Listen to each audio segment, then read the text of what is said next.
শহীদরা যে পথ আমাদেরকে দেখিয়েছিলেন, 47-এ যে শহীদরা আমাদেরকে পথ দেখিয়েছিলেন, 24-এ শহীদরা আমাদেরকে যে পথ দেখিয়েছিলেন, সে পথেই নেতৃবৃন্দ আমাদেরকে নিয়ে যাচ্ছেন।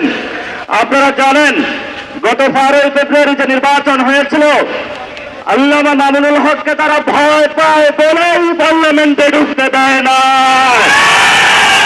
আল্লামা মামুনুল হক পার্লামেন্ট থেকে রাজপথে আরো শক্তিশালী হবে ইনশাআল্লাহ।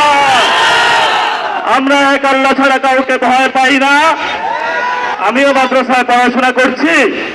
নারায়ে তাকবীরের একটা স্লোগান দিয়ে ইনশাআল্লাহ বক্তব্য শেষ করব। বাংলাদেশে আমরা যতদিন জীবিত থাকবে, বাংলাদেশে যতদিন থাকবে, নারায়ে তাকবীরের স্লোগান চলবে ইনশাআল্লাহ। নারায়ে তাকবীর, তাকবীর, নারায়ে তাকবীর।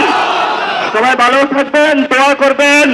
সংগ্রামে ইনশাআল্লাহ রাজপথে দেখা হবে। আসসালামু আলাইকুম ওয়া রাহমাতুল্লাহি ওয়া বারাকাতুহু।